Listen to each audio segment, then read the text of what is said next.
fans, welcome to our season finale. It was a gallant effort by our beloved Hawks. We will look forward to the conversation tonight because it has been a massive season, and unfortunately we didn't quite get there against the Power. It was an enthralling match, I think, to watch. Everyone's sitting on the edge of their seats. A lot going on in the cauldron over in South Australia, but the Hawks didn't quite get there. I've got Lauren here joining me tonight. We're looking forward to the conversation. How are you, Loz? Yeah, not too bad. A couple of days removed now, so feeling a bit more composed about it, I guess. It was, definitely like from the first bounce, my blood pressure, heart rate was through the roof. I didn't have the best feeling. I think once everyone in the media is writing a team off, it never ends up going that way most of the time. So we came in favourites, but unfortunately fell just those 3 points short in the end. But if you want to talk about the game as a whole, Port Adelaide really did have the best of us for most of that game. There wasn't really a point, even when Sicily had that kick with about a minute to go that could have put us in front. Even then I was like, it's just still don't feel confident. There wasn't a point where I was like, we're definitely going to win this. So unfortunate way to end the season, but by God, that's definitely going to sit in their stomachs over that off season, and they'll come back hungrier than ever next year. I'm sure of that.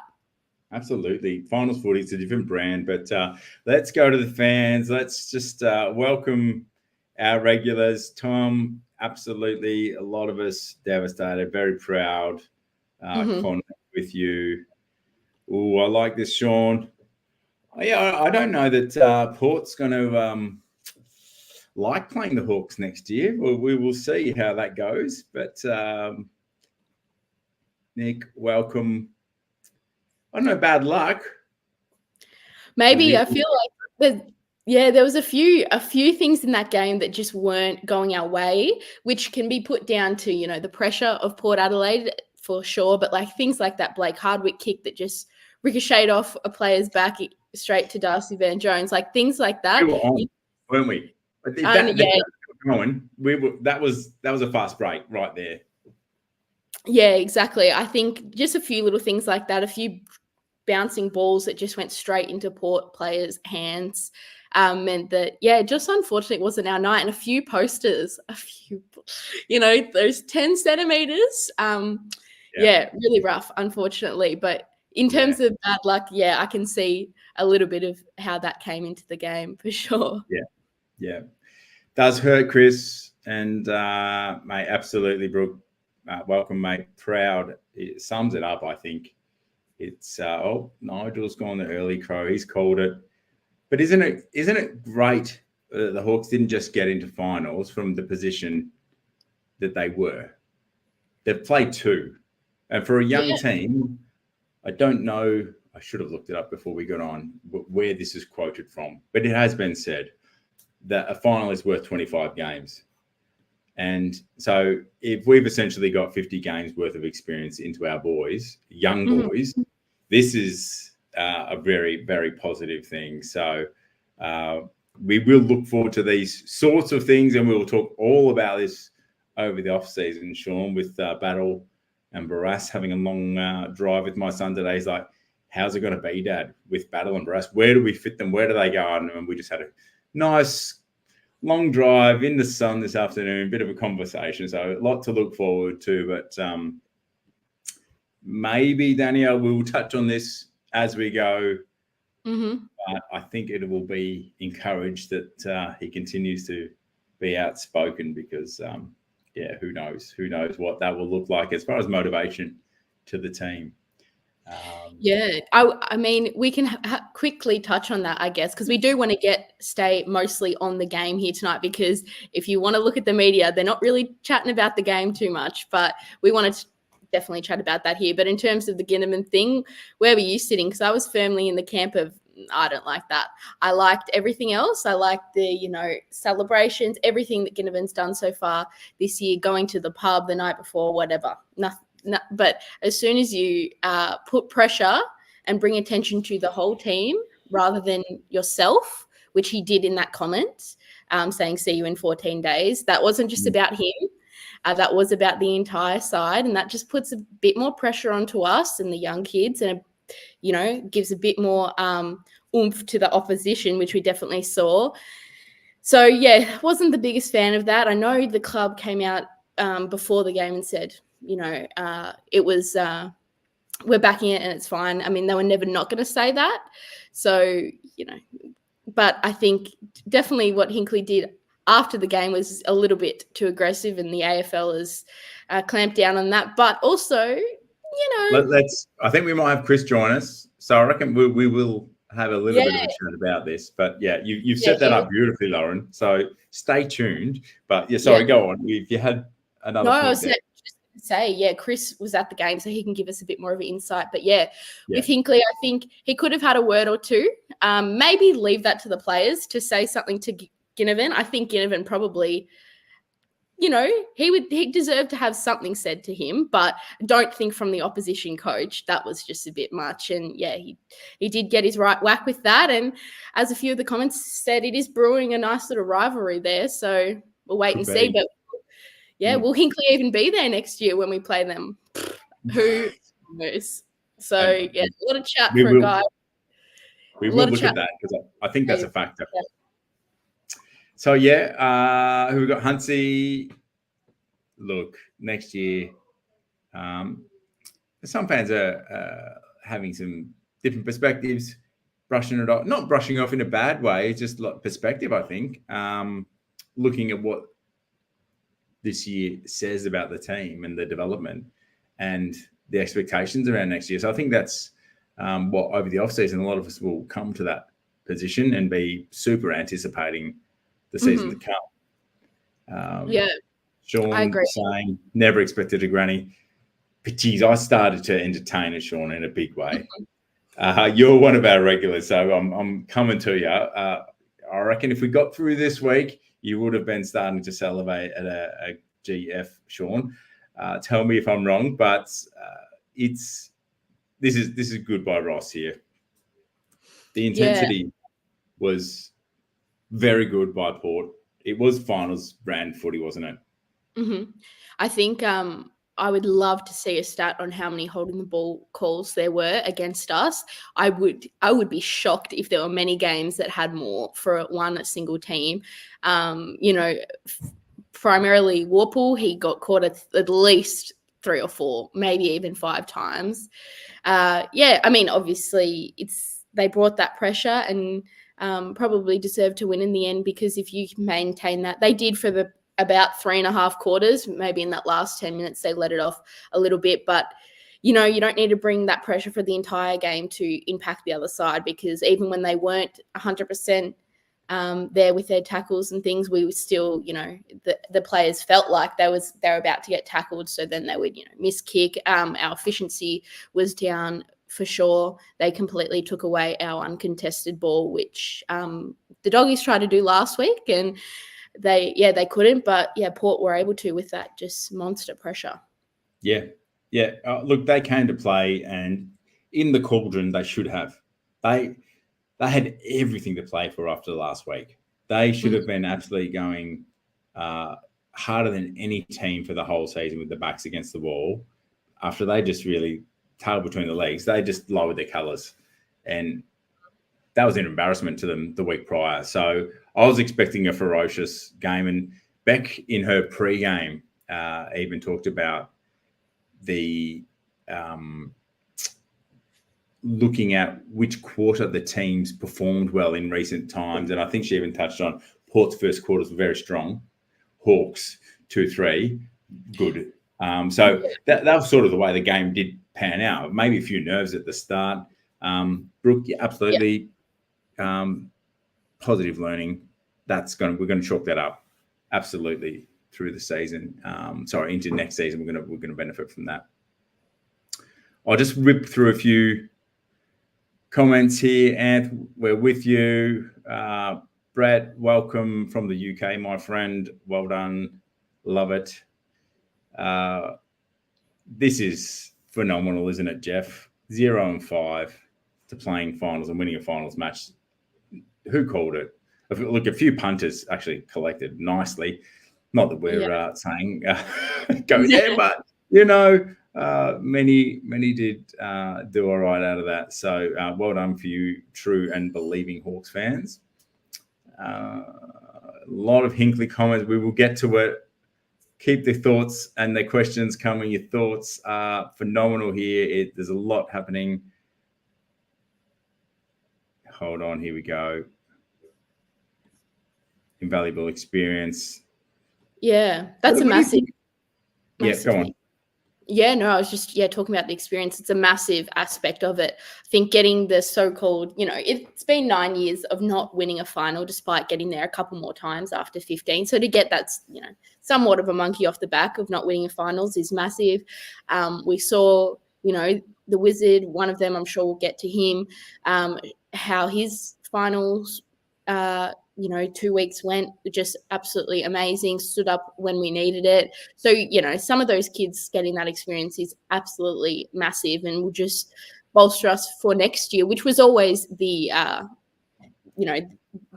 great goal of this final series was really to get as much experience as we could possible for next year when we should hopefully stand a better chance and really should be able to finish a bit higher than we did on the ladder, hopefully, and just keep that upward momentum. And once we get to finals again next year, hopefully, little things like this we've learnt to maintain some more composure, which I think we did lack, especially in that first quarter.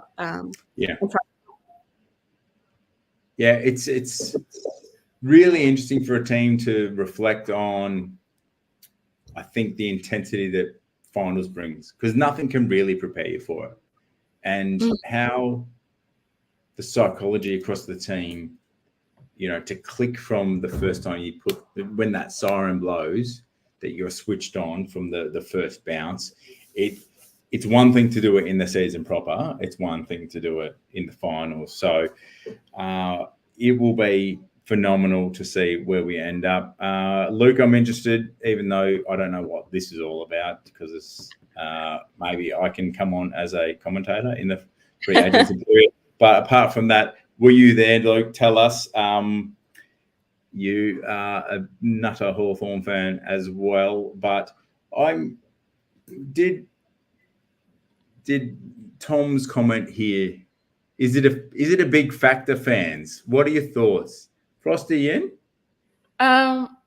Dave, absolutely. Dave was just a really long shot. After we saw Spider have a similar injury and comment and whatnot, when I read that, I was just like, Daisy is tough, as much as they might jab him up and who knows what to get him on. I was just like, I don't know.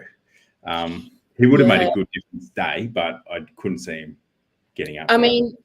In terms of win by 6 goals, maybe a bit of an exaggeration, because I think if a few things went different way, Port should have been a lot further ahead in that first quarter. They were somewhat inaccurate in front of goal. So, but I think Frost, was pretty big loss, but I think Sarong did really well, actually. I thought he did some really nice stuff.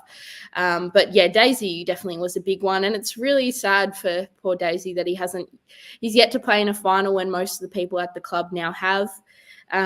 But I'm sure he will, fingers crossed, get there next year, which we would love to see for him, because Will Day in a final, I think, will just, he'll up his game tenfold, which is, I'd love to see from him. Yeah, 100%. Chris O, welcome. Here he is. I wanted to see Punk doing this one. You've come with the wallpapers in recent times. That was a nice salute from Punky. That's clearly 300, isn't it, when he's kicked that goal, when he's done that? Oh, you're on mute, big fella. There we go. Must have been a salute for sure. Yeah, I think so. It was a nice little celebration, and good to see him get that goal, because if there's anything we wanted to get from that night besides the win, it was to get Brucey his goal in that game. He didn't waste too much time after Gunston looked a little bit shattered when he went to the bench. They showed that quick picture from the dugout, and he was sort of like, oh, I think he was wanting to be out there, which is brilliant. But it was nice to send Punky out there, his old mate. And geez, Jack Gunston, Mr. Interviewer, him and Punk during the week prior to the 300. He's come a long way, hasn't it, old Jack? Mm-hmm. Yeah, good watch. Nice, personable interview. Obviously, they went pretty deep, their friendship together. So that was good for him to host that. Yeah. Chris, you were there, mate. Did the miles you got there? No jetting in on a helicopter or anything like that. You did the hard yards on the bitumen. And to throw in a quick service on the car Thursday night before the drive. Yes, it was a very long travel, and I wouldn't change it. But so it would have been so nice to have that result flip the other way around. But no, it was a good experience to take the two boys along, and the crowd was electric, and the Hawks fans showed up. They were quite loud and in numbers, so it was really, really good atmosphere. Pity we just. What was the ratio? I had no idea whether Port would have the ability to bias it and give like 80% of the seats to their fans. What do you reckon? What's the estimate? How many Hawks fans were there? I'd say about a third. It was pretty close. More than a quarter. Maybe close to a third. It was decent. And they were vocal. Yeah, that's good. Absolutely. Yeah. Well done, Hawks fans. Takeaways for you, Chris? Anybody else in the fans there in the fan chat? Good question. Who got there? Who was there? Tell us if you were there. I'm way behind on these comments, but let me just keep a quick eye, and I'll come back to some of your good thoughts there. Mm-hmm. Yeah, I think. Did you end up getting the bus over there, Chris? I didn't. My bus fell through. I did see other buses, but it suited me to drive in the end as I was rushing back to my kids' basketball finals. But yes, it was a tough trip. Overall, in the first quarter, absolutely, Port come to play and they jumped us. I don't think I was expecting that start from Port. Their pressure was absolutely elite, and credit to them. They, put us on the back foot to start the game. That's for sure. Yeah. How was the vibe when Punky came on? What was the feels at the ground? Like usual, being at the ground, you're like, oh, who come off? Trying to work out. But at the end of the day, it was more about what he was going to do and contribute towards the game. And in true Brewsty style, he came on and kicked a goal in a low-scoring game. So couldn't ask much more from the man. Yeah. Mm-hmm. Come on, Luke. I expected more from you, big fella. I don't want to hear this injury stuff. Get a jab. I did message Luke to see if he was going to travel. He said he was going to try and make the Sydney game if we made it. For those Hawks fans that don't know, Luke actually does assist on game day with the team. So, mate, welcome. You're always welcome. It's great to hear your thoughts because he has a good banter with the players and has a good feel with what's going on. So, yeah, absolutely. Post-season review with Luke. Perhaps you can jump on, big fella. So, Kelsha, absolutely. Between him and what are they some of the biggest stories for the Hawks come this finals? You've got, and we'll get to the players individually, but scrim for mine, Uke, but Kelsha and Watto, first-year players, phenomenal. What's your thoughts? Yeah, I mean, I did see this comment from Brett talking about who wins best first-year player, the Wizard or Kelsh. That's a toss-up for sure. But I think, those two are some of the great stories of this season and ones we'll look back and when we think of 2024, besides, the meteoric rise, it'll be those two blokes and how they came onto the scene. And, they've only had 3/4 of a preseason. So what are they going to look like after another? What are they going to look like after 5 preseasons? So, just such exciting stories and exciting players. And it was, just Wizards' final series. I know Kelsha had the first one, which he really stood out in, maybe struggled a bit on Friday night. But, just amazing stories, those boys. And I think, it's going to be a very tricky decision to decide between the two. Chris, what are your thoughts on those two boys? Yeah, nice sitting on the fence, Loz. I think just with the expectations of each individual being drafted high and getting a father-son without much experience, I think Kalsha will probably salute in that department as best first-year player. But long-term careers, who knows? I think we know the Wiz is going to be there for 10, 15 years, Boomer Harvey style, just from start to finish of his career. So, yeah. But yeah, I think just being so young and maybe just not knowing any better, probably not having nerves, just going out and giving it their all. But yeah, they absolutely delivered, and yeah, can't wait to see more of them. Let me just say, I will go Watson. I will not sit on the fence. I'll go Watson. I think he might just pivot with those finals. Matt with the decider now. Yeah. Oh, okay. But before I do love that the Wiz, you mentioned Boomer Harvey just then, and he is that mold, and he did play, I believe, with Brent Harvey's son, and did have him as a mentor through his pre-AFL, or reached out for some advice and whatnot. So, what are we calling here? Who's going to be the best player of the two of them, or just this year? The most improved or best first year player this year. First year player. Yeah. Sorry, Kalsh. I do love you. I do love your mum. I do love your dad. I'm going to go the Wiz. Just well done. Got it there, but yeah, good combo, and definitely will be an interesting watch on. Well, mate, those two are going to be best buddies, aren't they, in the forward line for many years to come? Yeah, hopefully. Yeah. You know what? The tap on this that what we brought in with Chol and Kalsh, and just looking to give the advantage to the Mosquito squad. And didn't you love Jason Dunstall getting in and interviewing the pack? Who's the leader? Says the chief, and they all point to Maury. So it's many years of good viewing to come. And Bruce T, who is our stalwart to be celebrated this game, inspiring all of them, mentoring all of them, and Maury in a big way, who's now leading the next generation. So what have we got here from fans? Anything else, Chris, before I go back to the fans? Anything else from you? Well, I did ask the fans to yell out in the chat, and obviously we're friends with Scotty, so I did catch up with Scotty at the Strathmore before the game and post game at a pit stop along the freeway on the way home. So well done, Scotty, making it there. Pity we're not going next week. I was gonna segue to Chol. You were talking about the tap-ons and how good he is doing that. He got bashed up by the fans a little bit in the crowd on the day, and a little bit of socials, I think. And look, we know he's capable of more, but I don't think it was all that bad. He wasn't the only one who wasn't playing at their peak on the day. So I think we're just, as a team, did our best and just didn't quite get there. Yeah.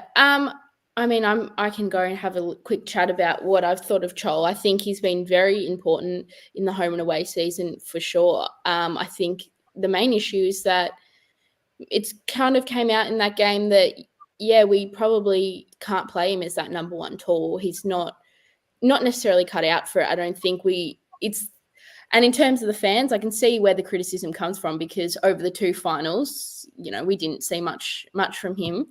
The first week, it was funny, put a few things on the story because we won. As soon as you lose, it's not as funny, that's for sure.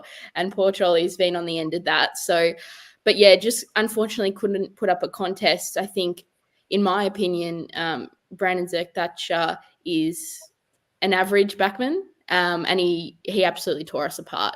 So not being able to stop him, and not being able to bring the ball to ground as much as we'd seen him do throughout the year, still laying a few tackles and chasing and stuff like that. So I don't think it's all dire, but the other option is Mitch Lewis, and that's equally as questionable, in the sense more towards his body than his form. I mean, the ACL, he wouldn't be back until at least probably the finals of next year if we get there. yeah, it's Can I another. ask on this one, Loz? Like, so in the air compared to the season and what we've seen from Charles, to Austin's point here, would you say it was non-competitive? Because I think it wasn't quite what we've come to expect from Charles. Yeah, it was more the fact that he just didn't show up the same way he'd done in that home and away season, and whether it was because, but the frustrating part is that it wasn't on the world-beating backman that you would expect maybe a performance like this would come from. It's against Rory Lobb, who literally moved to that spot 2 months before, and then Zerk Thatcher, who's been passed around from I think Essendon to Port, and there's been talks on him all year how that was somewhat of a failed trade, or he hasn't worked, and now he's nearly played a massive part in helping them win a final. So it's a little bit unfortunate, but he just couldn't bring the ball to ground. Just couldn't bring the ball to ground on Friday, and that's what we needed him to do. And it didn't help going into our forward line when we weren't getting nice, clean entries regardless. Yeah. So we really needed that ball to be brought to ground. I'll just finish it off. I think Charles is a confidence player, and I think maybe he put too much pressure on himself to perform. And once he, didn't get that boost of confidence at the start of the game, he sort of went into his shell a bit. But, at the end of the day, we don't know. And, we'll go on next year and hopefully go a bit better. Well, he's had some final experience with the Hawks, which he may not have had too much of in the past. So he's going to be better for it. And look, the eyebrow was a statement, wasn't it? But anyway, I don't mind. Charles, was it? No, it was. Yeah, it was just it was like a little tape. Must have cut on his eye. It did look like he had the stripe. Faster, and I was just like, is that? What's he doing here? Is he going all out here? Is this a statement? Yeah. There you go. Yeah, exactly. I think that would have been a massive, massive look to try and pull off. But I think it was tape in the end. But hey, maybe next year. To the comments though, he did. Thank you, Patrick. Happy to be corrected here. The effort and the pressure off the ball, I think it was Luke talked about. He was phenomenal, wasn't he? As a tall, laconic fella. Don't interpret the body language. We've seen Chol chase down like we've probably not seen. Do you know what the message that sends, in my opinion, to Mitch Lewis? If you want to hold a spot in this fast-moving forward line, you've got to chase big fella. Yep. And it'll be interesting to see from 2025 onwards how that forward line starts, the mechanics of it, how it works. If I think Chol's a great option as that backup ruck. But if Scaife, as to Luke's point as well, give him a preseason. Let's see what he's got to bring. Just the depth is absolutely to die for at Hawthorn right now with Barras and Battle. So we will unpack that a little bit more. But sorry, back to the game. So Chris, we did touch on. Let's go there. Hinkley, Punky's 300th. Sis, it's Guinea. We've had comments opening the remarks. What are your thoughts? Yeah, well, I was a bit slow to catch up as I was on the road, but looking back through the footage and what was said, I'm not sure if it's fully come out what was said. Obviously, it was a little bit of, a chat back from the coach. Obviously, Guinea was a little bit smart on socials, saying to the Swans that he'll see them in a fortnight. Was it smart, or was it to his mate, or his former colleague, former teammate? Depends how it's interpreted, but he did say that he was apologetic to the team. He was apologetic to the team during the week. So even before the game had finished, he was apologetic, and I think he knew he'd probably done the wrong thing. Yeah, I felt fair enough. He's just having a bit of fun, whatever. Probably got taken out of context in the end. And for a coach, who's of that age, probably just keep his mouth shut. And if somebody wants to respond, maybe a player versus player might have been a better scenario. Yeah, that's what I said. But I think just that one more thing was just I've seen someone point out on social media, and showed a video of him defending Jason Horne-Francis when he was getting media attention and saying, leave him alone, and he's gone and done that. So he's a bit of a hypocrite, in my opinion. Come on, Kenny. Come on. Yeah, I think with the, leaving a comment to a mate, beautiful, that's fine. Grundy, ex-teammate, take it to the text messages, to the DMs. You don't need to be putting that publicly. And actually, that comment was up for at least like 24, 36 hours before it was even picked up by the media. But it was just, I think, silly. And I think from what I heard, I can't remember if it was in Mitchell's press conference or some other outlet, but he did sound like he regretted that, and even before the game played out, which I think is good. But it's good that he's aware of that, because I don't know, you weren't here at the start, Chris, but I did say I was more against it than I was for it, that type of comment, because the footy gods see a little bit of arrogance and they don't mind hitting back, and did cop his right whack. But as you said, player between player crap talk is one thing, but getting the coach out there. But one thing I did love was Sicily standing up. I don't think anything was wrong with what Sicily did. He wanted to stand up for his players, and that's exactly what he needed to do.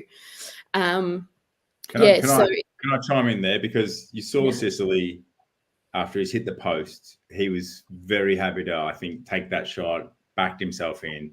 You saw him rub the frustration. Sis's emotions are super high at this point. Yeah. Minutes before the final siren. As a captain, you take a lot on your shoulders. So that emotion's churning. You got Hinkley. I think his job's on the line. Absolutely. Even if he wins this game, I think if he loses next week, I think his job's still on the line. You got a fella, I think, who's absolutely got his back to the wall, who absolutely used it as motivation, even though it was denied. We heard post-game, but not to blow it up. I think I'm looking at fans' comments, those perhaps older than me, not liking it. Probably me a year or two ago, probably would have been a little bit the same.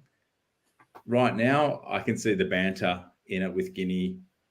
Is it the right thing for the team or not? We'll let the club decide in this moment, but I don't think it defined the outcome in any way, shape, or form. It's what the teams do on the field. But that was untimely in terms of Punky's moment. Yeah. Just prior to his 300th being chaired off. And Sis was probably torn at that point.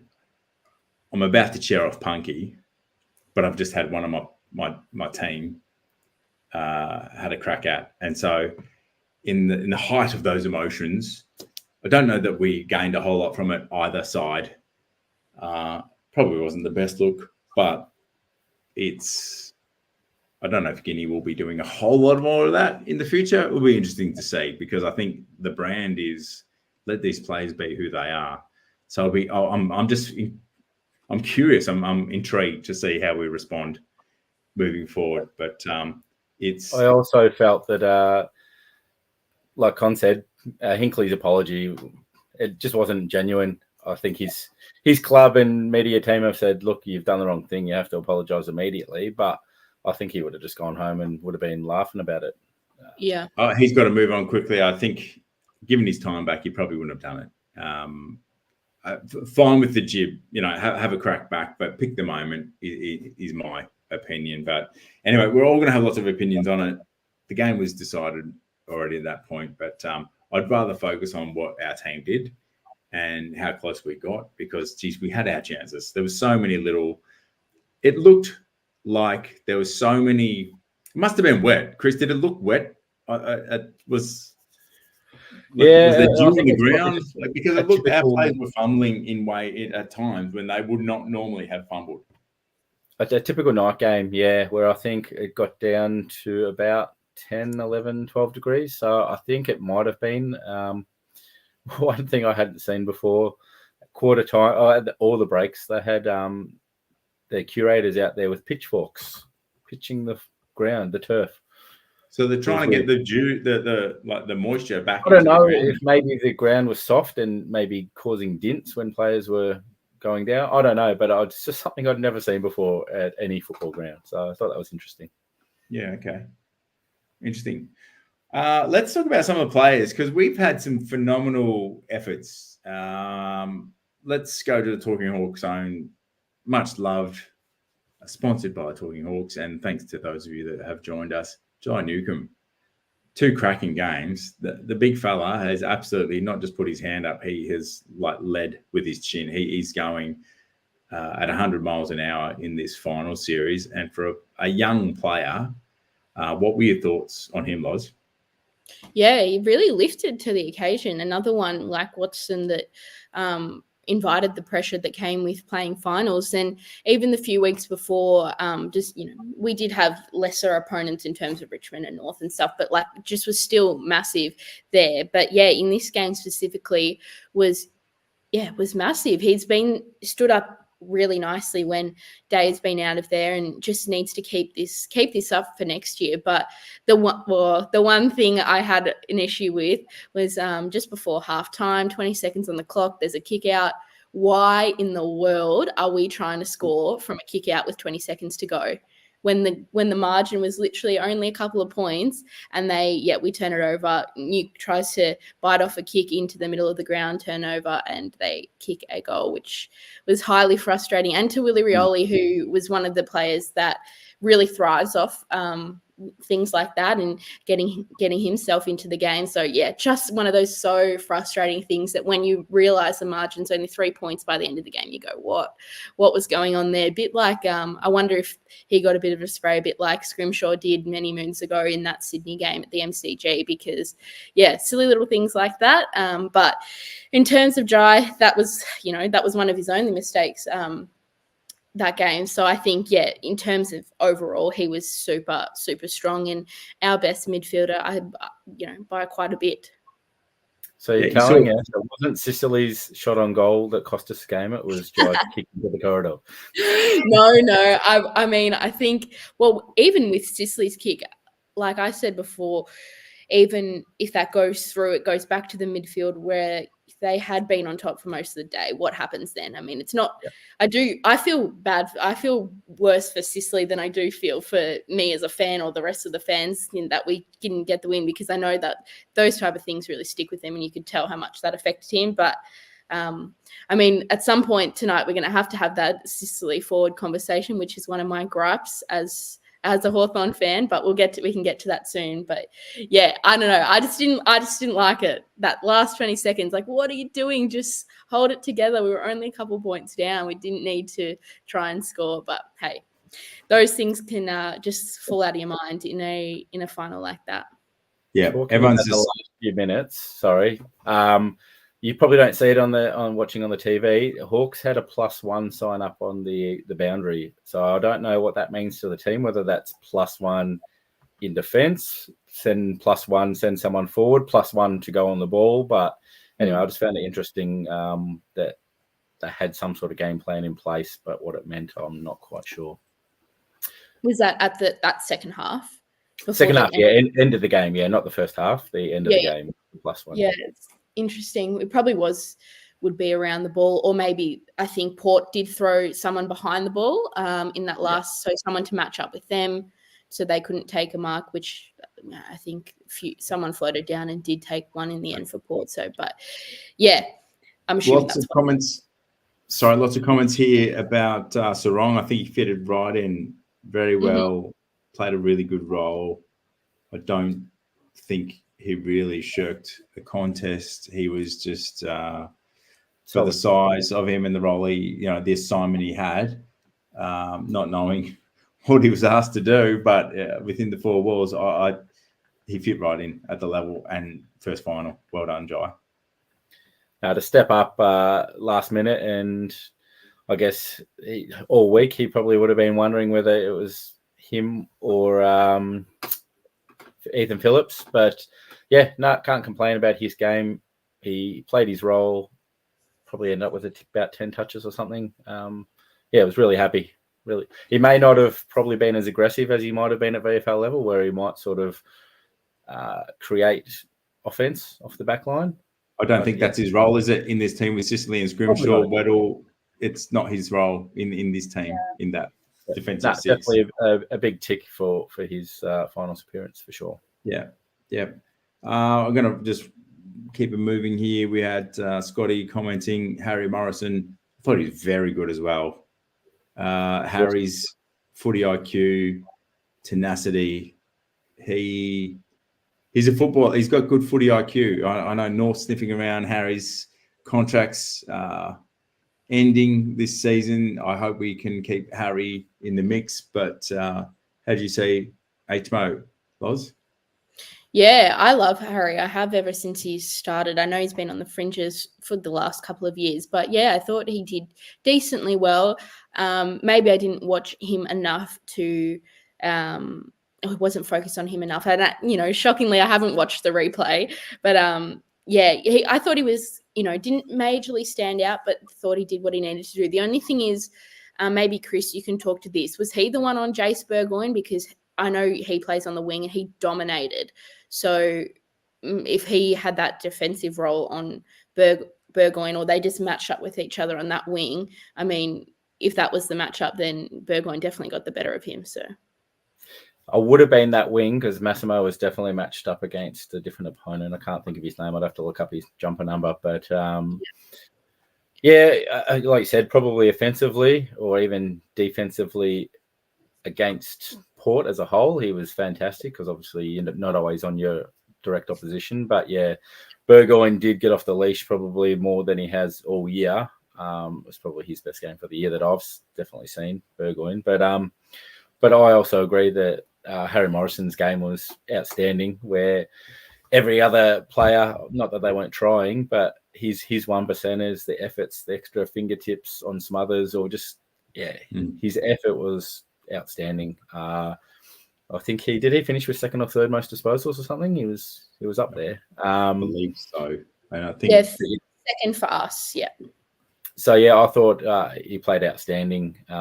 And as you said, he's taken his game to another level this year, and would hate to see him somehow not be brown and gold jumper next year.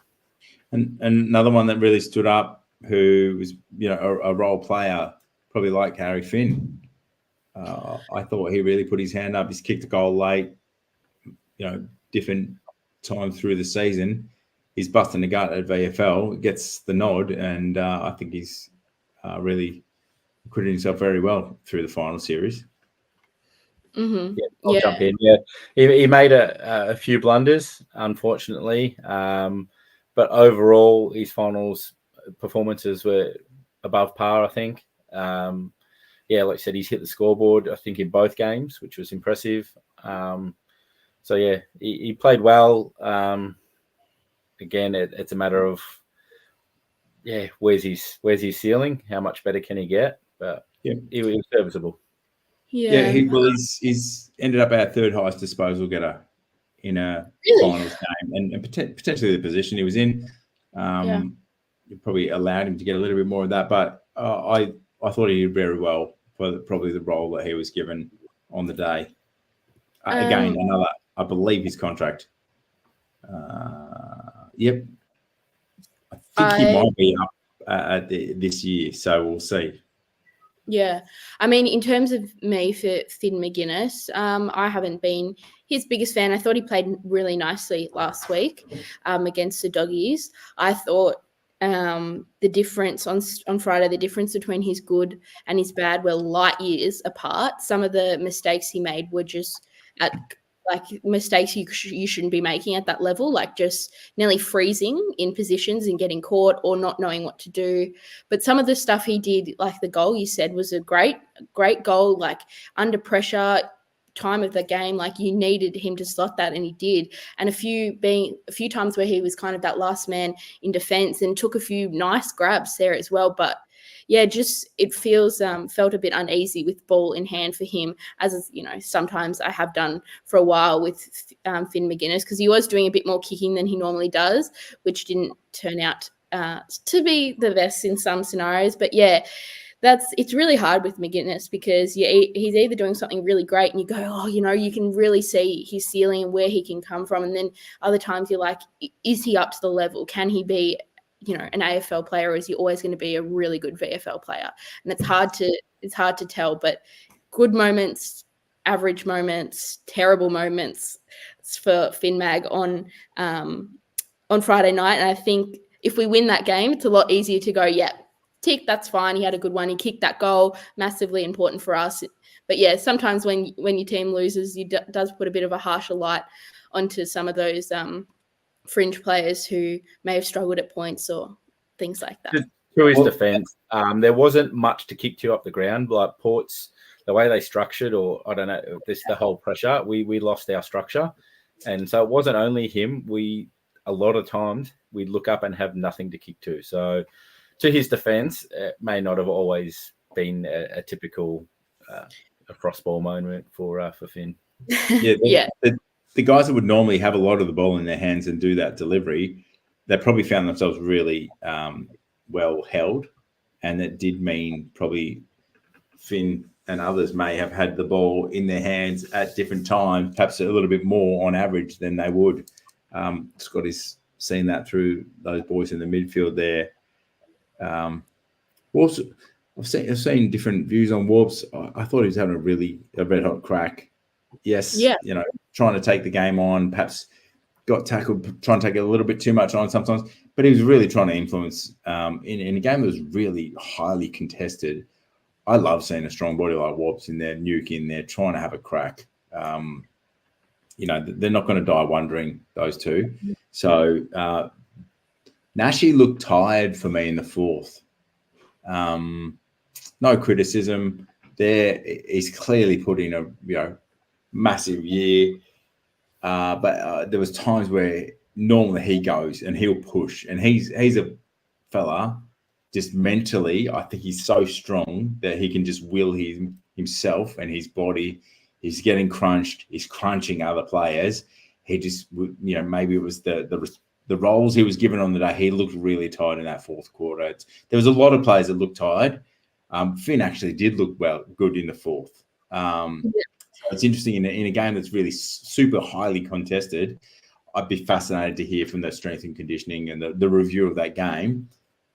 How well did we go? Knowing injuries, knowing who's feeling some niggles and things like that.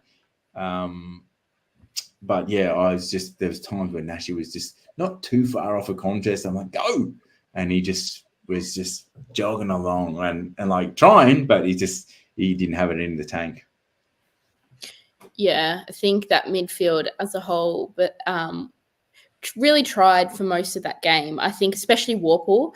As I said, we talked about how he got caught plenty of times, but wasn't from a lack of trying. And some of those crucial moments where it did get close towards the end there, he really lifted. So I think there's always going to be a few knocks on anyone's game when you lose a final. But I think, he tried his guts out. And I think we just saw his kicking efficiency drop off again to maybe what we saw more towards the start of the year. And that's all to Port Adelaide's pressure. I think their midfield as a whole just sort of probably were better overall. Jason Horne-Francis, you watch him on TV and he's really impressive, but to watch him live, he was amazing. And I don't think we could put anyone on him. He is that quick and he just reads the play so well. So I just don't know. We just didn't have an answer. He's a powerful athlete, isn't he? Yeah. He is. What about Rioli? I think he was the most damaging for them. Like, what was your view? Who would you? I liked Hardwick on him. It's been like littered through the comments, mentioning of him and perhaps Impey. I don't know. Rioli's that smart. He doesn't look like he's super fit, but he knows what's going on. He's controlling the pace. He's buying himself the space that he needs to use those silky skills. I don't know if we did our homework well enough. I don't know what that was, but he carved us up. Besides McDonald, Tip and Woody, I think he's about the only other player in recent times with a little bit of a pot. To look of him, he doesn't look super fit, but boy, he can move. And Hardwick had to play him from behind because if he got to break in front, you can't catch him. So I thought he played him quite well. And like you said, he was probably one of their most dangerous forwards on the night, but I probably thought it was a bit of an even battle. So yeah, I don't know. Maybe you could have made a change, but I don't know what else you're going to get out of putting Hardwick on another player. Yes, you could have put somebody else on Rioli, but is it going to be an advantage for us or an advantage for them? It was the moment, come with the moment, come with the man. Rioli stood up, he put his hand up. It was just class. Yep. I think like Hardwick did some really great things, like defensively taking intercept marks and trying to take the game on with some nice kicks. But yeah, it was just that pace that Rioli had on him, and Rioli's such a good kick that if you don't put any pressure on him, he will just hit one of his teammates, most likely Georgiades, lace out, which he did multiple times. I think 3 or 4 direct goal assists in the end, which is a massive, massive number. So yeah, it was just unfortunate that we couldn't keep up with him. I mean, Impey could have been the option, but we like what Impey gives us on the attack. So I don't know. Would have been an interesting swap that could have been made. Might as well maybe make those swaps if you're down. But I thought Hardwick did. He saved us a few times defensively as well. So I don't think it was all one way in terms of that matchup. Hindsight's an easy thing. Sorry, go on, Chris. I was just saying hindsight, to look back and say, you could have done this change. And Luke's just commented, Riol is faster than Hardwick. I find that hard to believe. Is that legit? He's off the mark. He's real quick. Yeah, over 10 meters, he would be for sure. All right, there we go. Happy to be corrected. Thank you. Well done, Luke. It's Massimo, this game, finals, what's your thoughts, Loz? I thought they did tag him for a period of that game. So, we did struggle quite a bit when he got tagged, so it shows how important he is, because once they kind of dropped it off in that last quarter, he got quite a few touches. But, he had a stellar game the first week. Nothing amazing, nothing terrible this week. So I think overall, he was fine. And, if you're getting tagged, it must mean you're pretty bloody good. So, unfortunate for Mass that he maybe couldn't back up his performance exactly as how he played last week. But it would be hard when he just wasn't able to get any space on the ground. Yeah, Chris, how'd you see Meek's game? Meek, wasn't his dominant self. I probably thought Jordan Sweet, was it? Probably got the cookies on the day, which was disappointing. It almost felt like he had the better of him physically as well, which is not what we're used to seeing. But, it was probably in their favour on the night. He did some fantastic things. And, obviously probably would have lost by a lot more had he not been playing. But, he tried his guts out. What more can he do? Yeah. And the beloved Scrimshaw, I think he had a best year of his career, and he kept bringing it through the finals. Scrim was doing it all. He was in the air. He's on the ground. He is lethal with his foot. He is switching. He is running. He's almost a Sicily clone this season for mine. He has really stepped up in a phenomenal way, and as a weapon in defence to set us up for forward movement. Scrim kept bringing it, and mate, I don't think there's not much more he could have done. I loved his games through the final series, and this was no exception. Yeah, I thought he was best on ground for mine. I'd have thought he was clear-cut best on ground. Like I said, he just keeps making the right decision, whether it's to play on his man or be second man up or run off his man to make another contest. Yeah, he basically played a flawless game. Mm-hmm. Yep. Yeah, I think Scrimshaw was massive. Like the last few weeks when we've been down or the team is not, having a more quiet patch, Scrimshaw seems to always be the one to stand up and take those strong contested intercept marks, which is just something that was never even thought to be part of his game a few years ago. So to see that improvement, it's just massive. And I think a few people are talking about Scrimshaw, PCM, best and fairest. I mean, it's a tough competition, but with those last 2 games in these finals still being counted, obviously, it seems like he'll be getting a decent amount of votes in those. So, it's good on Scrim. I'm so happy that he got to bounce back after a rough year in 2023. And, I think he'll be even more improved with the ability to kind of drop a little more of that defensive in terms of defensive responsibility, I guess, with Barrass and Battle coming in, will just be even better for that. So, we can't wait to see him next year. I'm salivating, and we won't unpack it right now, but for mine, I'm going to throw the teaser out there between Scrim and Sis, a few moves forward. In certain games, I'm going to salivate, I think, to see that, because the 2 boys can take a mark, and they don't pretty good kick, both of them. So let us unpack that as the off season goes on. What did you think of Weddle? A good run. At times, Jason Horne-Francis played behind him. I don't know how you play Horne-Francis, to be honest, but it was a big ask. But there was definitely, his run at times was giving us a lot. Yeah, he took off, and probably more than normal.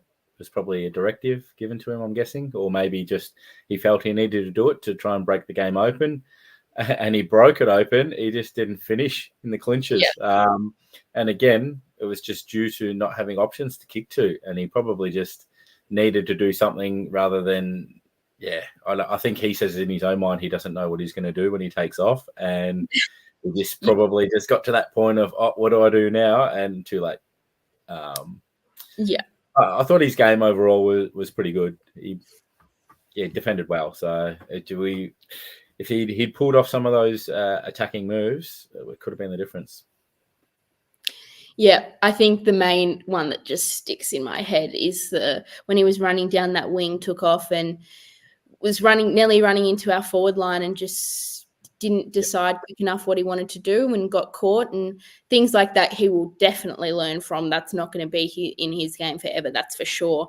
That's something that really only happens once and hopefully won't happen again. But just a few of those kicks wouldn't come off like he probably would have liked. And also that's to not only do with him, but Matt, as you alluded to earlier, just maybe a little bit less movement from the side than we normally would have seen. So having not as many easy options to kick it to as well doesn't help him. But I feel like if we wanted to go there, you chatted about it before, forwards next year without Mitch Lewis, because I did see a comment way back talking about when he'll be back. I mean, I would think it would be lucky to be before the finals next year, especially with how his body is.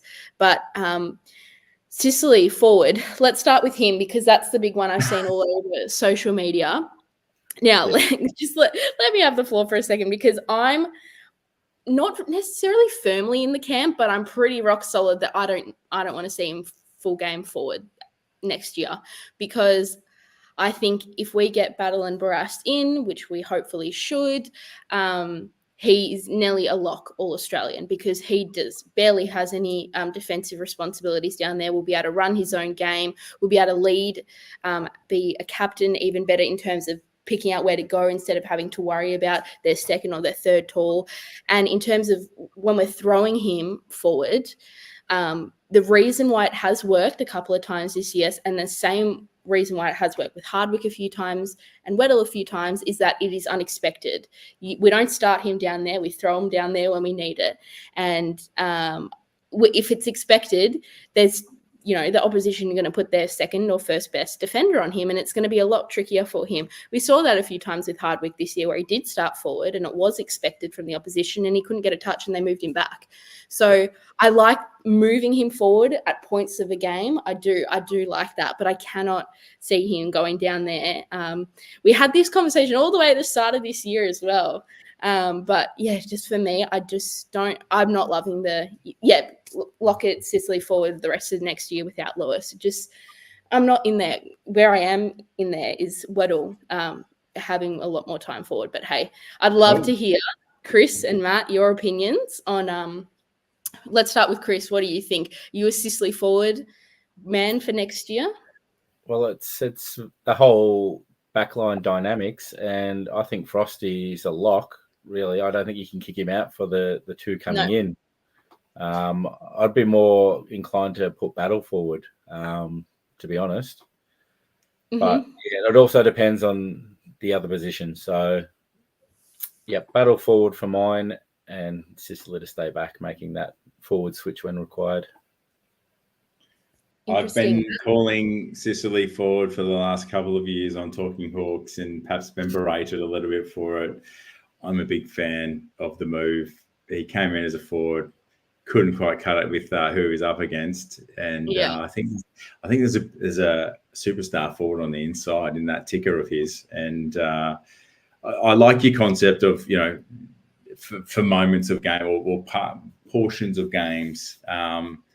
We've seen this on the odd occasion even put in the midfield. I don't know if that, you bring Battle in, you've got a bloke that can also do it at both ends and in the middle. So it'll be fascinating to see. Don't want to fully unpack it, but I'm a fan of Sis forward for, let me say, even more than half of a game. And we'll see what that looks like in 25. Interesting, but yeah, as I said, I think Weddle's got that ticker to go forward. I like seeing him get more involved in a game, a bit more of the ball in his hands than he did get this year. And maybe if he moves slightly to the wing, maybe a bit forward, I think he's got such strong hands, and he's a decent shot at goal. Like every time he's had a shot, especially from far out, he seems to be nailing them. So that's my little bit. The other thing I'll throw up is off-season surgery and coming back with that. I think it's a lot easier to play from behind and just punch rather than take marks and get your arms taken out. So, good point. Play into my mind of staying back. And what a phenomenal tail end of the season that he's played basically 2 to 2.5 months on one shoulder, because it's a painful thing when you pop your shoulder, and the pain goes away a little bit after a couple of weeks, but he continued to be very courageous in the way he put his body out there, and leading from the front. Well done, sis. Love it. Yeah. Really sorry. No, I was just adding to your point. I really liked his end of the year. Really strong. How he got through all of that, and hopefully whisk him off to surgery nice and quickly, and get him hopefully get that full preseason in for him, because good. Yeah, he's a very important to us, and wherever you think he's going to play, he's always going to be one of our best players at the moment. So we need him out there, and to get that full preseason will be really good for him. Scotty's gone with some controversials maybe here, but what about Maury and C-Mac? Where are they? Bruce Gunston, they're all gone. Well, Moore's in the middle, clearly, and anyway. Love it. Let's go to Watto in a second, but thanks for joining us. We really appreciate your comments. It's been a huge season. You've all been a huge part of it. Thank you as Hawthorn fans and members for getting on board with the club, following us, engaging with us. You make it all possible, and follow us on all the different social platforms. 6 Point Podcast will come out with Tim and Beck in the coming days. So stay tuned for that. Subscribe on our pods if you can. We'd love a 5-star review if you're that way inclined. Enjoy the stuff. But the Wiz, actually one more thing on the promo. Chris, we're off to the PCM. Mm-hmm. It's not far away. There's a couple of seats on the table. If you are in Melbourne or want to come and join us, Talking Hawks, we would love to have you join us. Just ping us on the socials. DM will let you know the details. It's sold out too, by the way, so you cannot buy tickets. So, if you do really want to go, let us know. Oh, the price just went up. But anyway, the Wiz, just tell you, the Wiz, he has had a phenomenal final series. If there was a stage that was set, how many Wizard hats were there, Chris, at the ground this week? Lots. There was lots. It was like every time you turned around. There was another one there. It's been embraced by all the fans, and it was so good to see it in Adelaide. It wasn't just Melbourne. It was everywhere. And geez, I think Hawthorn's revenue is just going to go through the roof over the next 10 years selling wizard hats. Yeah, the Hawk Nest has now got the wizard hats. I don't know whether that was Hawthorn, whether that was the cheer squad, but hats off to whoever did that last week. Pun unintended. That was a phenomenal move. It has been all over socials, and I think it should continue well into the future. So if you're having any babies, and clearly they're going to be Hawthorn supporters, if you're watching this, buy them a wizard hat as well, and a scarf and a membership, and away we go. So what are your thoughts on the Wiz? 7 goals across his first 2 finals campaigns, and he has absolutely turned around his goal-kicking accuracy from earlier in the season. Mm-hmm. Well, he's set a high bar, hasn't he? Yeah, I was, go back to the start of the season, and I think Mitch was the same. He said he's was a bit frustrated by that selection, as was I. I was after it all. But I just held my tongue for a little bit and let him do the talking. And, yeah, he quickly changed my mind. So, well done, mate. Yeah, he's just fit in so well. He's so mature, and, yeah, he just grew as the season went on. And the time at Box Hill probably did him some good as well. Just the way Sam Mitchell's nurtured him and, got that timing to get his kicking right before the finals. And, yeah, that's going to give him a lot of confidence moving forward. Yeah, phenomenal start to his career. Yeah. On the Wiz. I just love this comment from Con here. Instead of membership scarves, how about wizard hats? Could be a shout. But yeah, no, I mean, what hasn't the Wiz done this year? He's, annoyed every opposition supporter, been the, front page of the front page of the sports section of the Herald Sun, done everything you can want from a first year player. And I think, one of the best small forwards in a few years' time. I mean, how can you disagree with that? Seriously, that's the trajectory he's going on at the moment, and can't wait to see him get another pre-season in there. Maybe we saw him go once or twice in the midfield when Dylan Moore just threw him in there. Was it in that? I can't remember the Pies game. I'm pretty sure it was where he had that breakout game. I'm pretty sure Dylan Moore just, without even Sammy Mitchell knowing, just said, "The Wiz, get in there, have a go." With the last couple of minutes when we were quite far ahead, and I think he went in there and we got those 2 centre clearances. So just quietly, is that another lever we can pull? We've got so many versatile players that could go all around the ground. So to make for an interesting pre-season to see where everyone is training. But yeah, the Wiz, a few CBAs a game, maybe potentially, just like Maury does. That'd be very, very interesting, I reckon. Could have just put him on. Sam Mitchell said to on the bench. I think he was coaching from the bench. He's like, "Is that Nick Watson in the midfield there?" And Maury is giving him liberties. Just play my role for a bit. But this is Call of the Night by Glenn. Yep. Welcome to Hawthorn. Well done, Glenn. Touche. I've seen that around a bit. Yeah, it's a lot of use of. Yeah, I've loved all the social media and stuff this year. So that's just even elevated how fun this season has been. Geez, I tell you what, maybe Talking Hawk should do some wizard hats. It's just everyone is going nuts on this. All good. I think it could be a smoky for All Australia next year if he increases. He missed a few games. If he plays a full season and ups his output from 20 goals to 30 plus, I can't see why he won't be in the conversation for that small forward position. Yeah, interesting. Yeah, him and Maury duking it out for sure. So you've got Punk there in the background. We should mention Punky, 300 games, still more 100. Well done, you two. Absolute heart and soul players, both of you. Punky did love the celebration with the goal, and I was just on the edge of my seat as he kicked that one. I wasn't 100%, and it stayed through, and he's got that one through and kept us in it. But geez, going around again, Punk and Gunners, it's we're in for a good ride, because if they keep looking after these small forwards and mentoring in the way they are, it's very promising.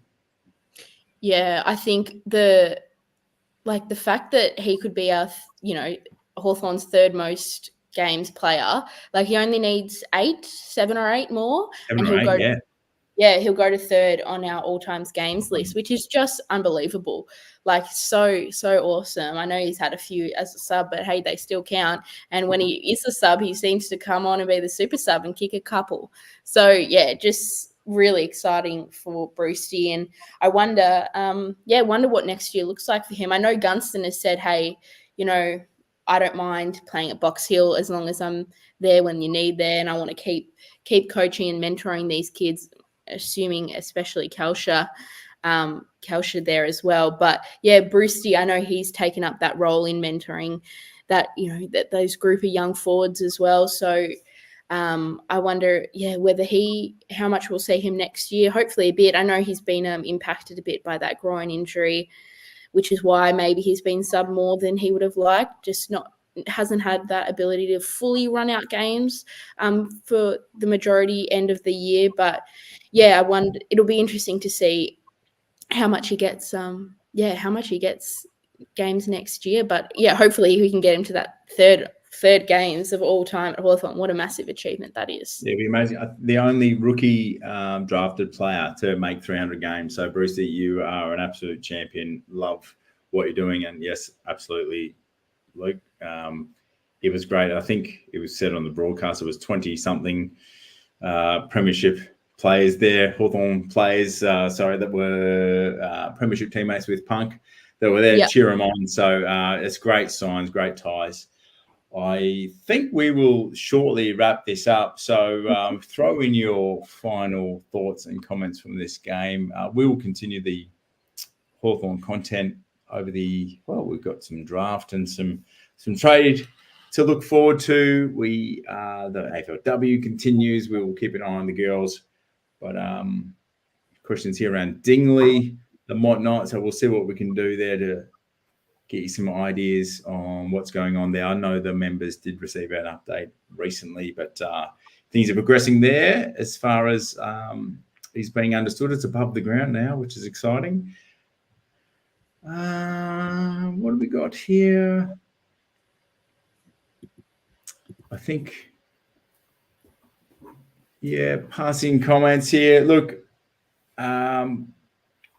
if you've got a thought, Lauren and Chris, final thoughts for the year that was 2024, Hawks fans, what's your takeaways? What are you looking forward to? What have you loved? It has been a phenomenal year. And the players, I've enjoyed hearing both coaches. Well, coaches. Timmy's been great with his interviews. It's meant a lot to the team that we've been there. We've been at games, record-breaking memberships, record-breaking elimination final attendance. Hawks fans are standing up again. And for those of you that have got kids that are very young and have not seen Hawks win a flag, sit tight. It's coming. So, but give us your final thoughts here and now. So, Chris or Loz, chime in, and I'll keep an eye on these comments here, and we'll wrap it up just after this. Yeah, Chris, you go first. Let me have a think while you're having a chat. No, well, Sam Mitchell's just phenomenal, isn't he?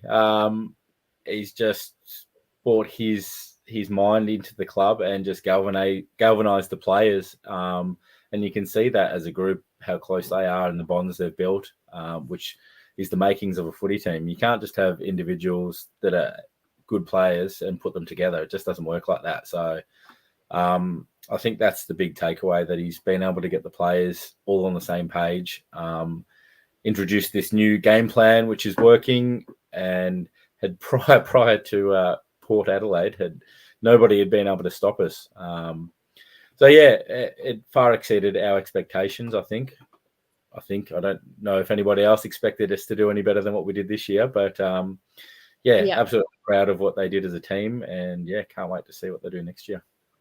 Yeah, I think this comment from Paul really sums up my experience of the season, because going into that North game, I wasn't confident. I was like, come on, guys, we've got to win this. Otherwise, I was thinking spoon. I was thinking, are we going to get a win this year?